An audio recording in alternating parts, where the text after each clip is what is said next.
जय हिंद दोस्तों। एक दिन सुबह सुबह दरवाजे की घंटी बजी। दरवाज़ा खोला तो देखा एक आकर्षक कद काठी का व्यक्ति चेहरे पे प्यारी सी मुस्कान लिए खड़ा है। मैंने कहा, जी कहिए। तो उसने कहा, अच्छा जी, आप तो रोज़ हमारी गुहार लगाते थे। मैंने कहा, माफ़ कीजिए भाई साहब, मैंने पहचाना नहीं आपको। तो वह कहने लगे, भाई साहब मैं वही हूँ जिसने तुम्हें साहब बनाया है। अरे ईश्वर हूँ, ईश्वर। तुम हमेशा कहते थे कि नज़र में बस हो पर नज़र नहीं आते हो। लो आ गया। अब आज पूरे दिन तुम्हारे साथ ही रहूँगा। मैंने चिढ़ते हुए कहा, ये क्या मजाक है। अरे मजाक नहीं, सच है। सिर्फ तुम्हें ही नजर आऊँगा, तुम्हारे सिवाय कोई देख सुन नहीं पाएगा मुझे। कुछ कहते इसके पहले पीछे से माँ आ गई।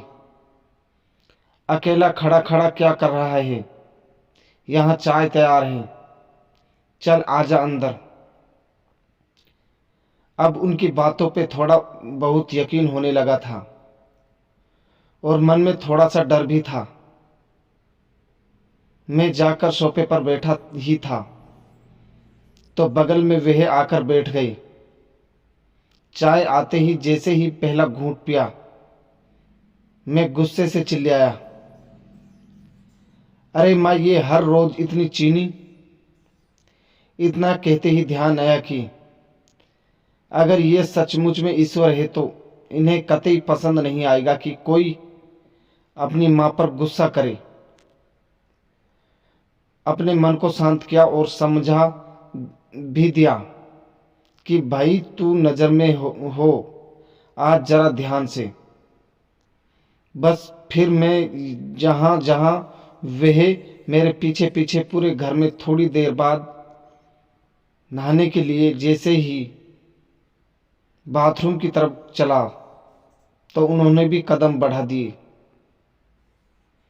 मैंने कहा, प्रभु यहाँ तो बख्श दो। खैर नहाकर तैयार होकर मैं पूजा घर में गया। यकीनन पहली बार तन्मयता से प्रभु वंदन किया, क्योंकि आज अपनी ईमानदारी जो साबित करनी थी। फिर ऑफिस के लिए निकला। अपनी कार में बैठा तो देखा बगल में महाशय पहले से ही बैठे हुए हैं। सफर शुरू हुआ तभी एक फोन आया और फोन उठाते ही बोला था कि ध्यान आया तुम नजर में हो।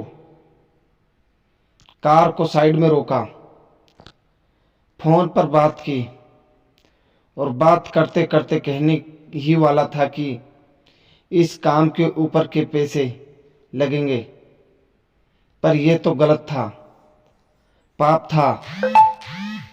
तो प्रभु के सामने कैसे कहता। तो एकाएक ही मुंह से निकल गया, आप आ जाइए, आपका काम हो जाएगा।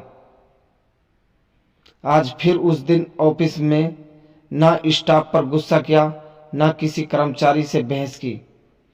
25 से 50 गालियां तो रोज अनावश्यक निकल ही जाती थी मुंह से। पर उस दिन सारी गलतियां कोई बात नहीं, इट्स ओके में तब्दील हो गई। वह पहला दिन था जब क्रोध, घमंड, किसी की बुराई, लालच, अपशब्द, बेईमानी, झूठ ये सब मेरी दिनचर्या का हिस्सा नहीं बने। शाम को ऑफिस से निकला, कार में बैठा तो बगल में बैठे ईश्वर को बोल ही दिया, प्रभु सीट बेल्ट लगा ले। कुछ नियम तो आप भी निभाइए। उनके चेहरे पर संतोष भरी मुस्कान थी। घर पर रात्रि भोजन जब परोसा गया तब शायद पहली बार मेरे मुख से निकला, हे प्रभु, पहले आप लीजिए। और उन्होंने भी मुस्कुराते हुए बोला। निवाला मुंह में रखा। भोजन के बाद माँ बोली, पहली बार खाने में कोई कमी नहीं निकाली। आज तूने क्या बात है? सूरज पश्चिम से निकला है क्या आज?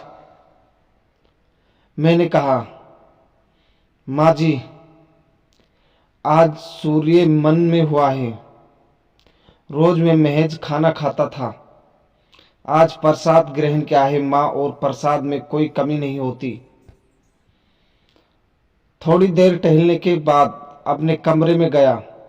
शांत मन और शांत दिमाग के साथ तकिए पर अपना सिर रखा तो ईश्वर ने प्यार से सिर पर हाथ फिराया और कहा, आज तुम्हें नींद के लिए किसी संगीत, किसी दवा, किसी किताब की सहारे की जरूरत नहीं है। गहरी नींद गालों पे थपकी से उठी। कब तक सोओगे? जग जाओ। अब माँ की आवाज थी। सपना था शायद, हाँ सपना ही था, पर नींद से जग गया। अब समझ में आ गया उसका इशारा। तुम नजर में हो। जिस दिन ये समझ गई कि वो देख रहा है, सब कुछ ठीक हो जाएगा। सपने में आए एक विचार भी आंख खोल सकता है।